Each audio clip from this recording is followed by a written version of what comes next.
Hello again. I just wanted to take this opportunity to further justify my use of YouTube as an innovative resource for the classroom environment within my EDU 5 CAD Task 2B. As you no doubt saw from the playlist, there was a number of different steps that I had taken to demonstrate YouTube's use, and I wanted to use this time to break down each individual step, presenting the way in which YouTube has been utilised both by the teacher and the students to get information across and establish a community within the YouTube environment. Hello. So within the first video, where I outlined the assessment, you can see that I have also linked to the Google Docs and given students the opportunity to connect with the information both visually, auditory, and through paper copies as traditional classrooms offer. Within this scenario, we see that it's very easy for students to present ideas to the teacher and further discuss or receive approval of these ideas. This can also stem back into the classroom where these ideas could be further discussed as the flipped classroom concept continues. It's evident as well that some students had issues with using this technology, such as Amy, who said that she couldn't find the assessment criteria, and you can see that students were readily able to jump in and assist Amy with her technological issue by relinking the data which was shown within the description below. Within the main page here, we see that the navigation of the site was very straightforward. The upload section presented all of the updates that the teacher had made and new videos which were presented. Additionally, there was a playlist below this for the assignments which students had submitted, which was updated regularly by the teacher every time that an assessment was presented. This was done through the discussion board, which the teacher highlights within either the class or through the YouTube itself, in which students post their submissions when they are ready, indicating that both the submission has been completed and also gives a timestamp of when the actual submission was sent in to the teacher. Now, the reason for this was to try and combine with literature and show that a practical application can be done from what had been read. Some of the examples which I found online were papers such as Alexander and Levine, which said that Web 2.0 platforms are often structured to be organised around people, and Web 2.0's lowered bar to content creation, combined with increased social connectivity, ramps up the ease and number of such conversations. So as you can see, a variety of conversations have taken place within these comment sections and discussion boards relative to the content shown. Additionally, we see that students engage very well with the method in which the teacher has presented this resource, and this ties in very well with papers such as Roodt De Villiers, who state that students find YouTube content engaging and not only an innovative tool, but something students are familiar with. And as shown, students such as John Mitchell were able to easily help Amy when they were struggling with the use of this technology. The third statement which I wanted to talk about was by Duffy, which says that YouTube can present evidence of being used as an authentic resource of social media for communication outside of the classroom and facilitate learning through the establishment of online communities.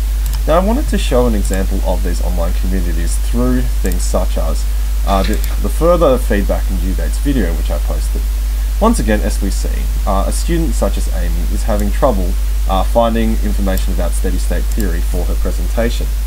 Now, John Mitchell has actively gone out and sought videos using YouTube in order to source additional information and assist Amy. However, he ran into a problem where he wasn't able to actually post a link directly onto the comments page. So to get around this, we see that in John's response, he actually directs Amy towards his channel and says that she'll easily be able to find it within his favourites. So if we open up John Mitchell's channel as such, we can see that within his favourites he's actually found a video for Big Bang and steady state theory, which Amy can easily find just by clicking on his name. Additionally, we find within the assignments, such as Amy's presentation on the Big Bang theory, that John actually facilitates discussion by asking Amy an additional question about the Planck satellite, and also asks her to try and help support the ideas that she's already found.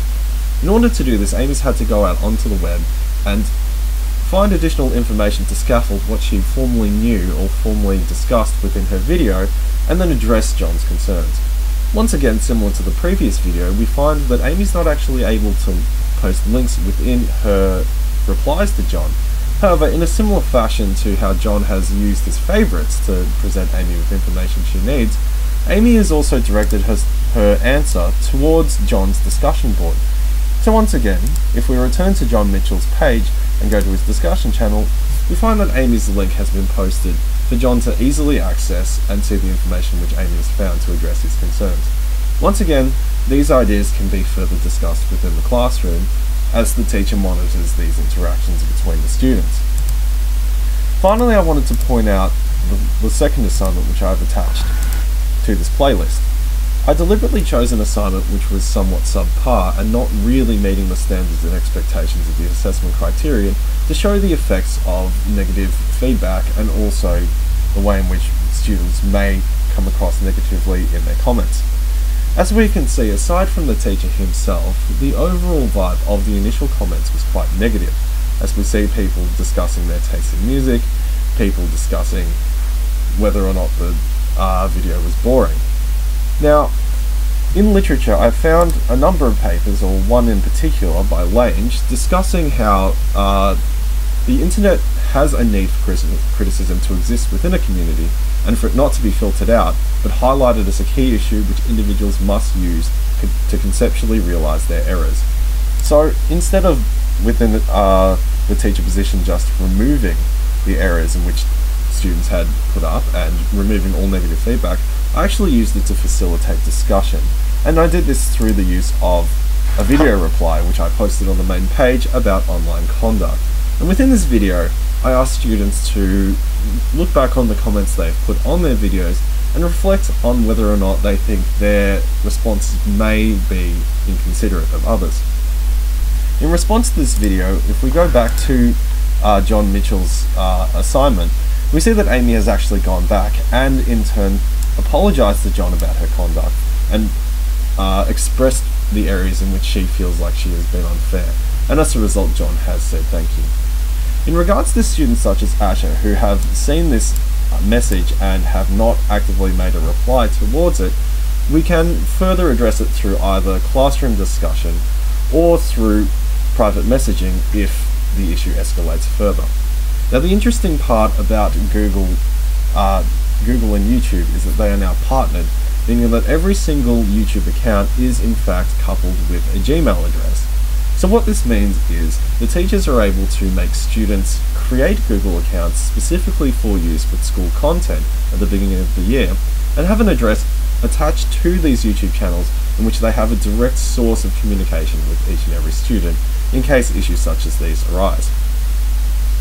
Now, with the end of the content, I was hoping to create a Kahoot quiz which utilised the information from these assignments, which would in turn be used within the classroom to review the content that students have learnt outside through this YouTube community.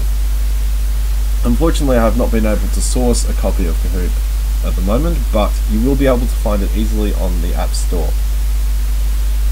So the main concepts that I wanted to present through this video is that a YouTube isn't just a way of presenting information to students and expressing their knowledge, but also creating a community and a web of information which students can pass along to one another and discuss the materials and facilitate learning further. I've added the additional resources and references which I've used in this justification within the description section below. And if there's any additional questions which you have, please don't hesitate to send me a comment in the comment section below. Once again, thank you very much for watching my presentation. Bye bye.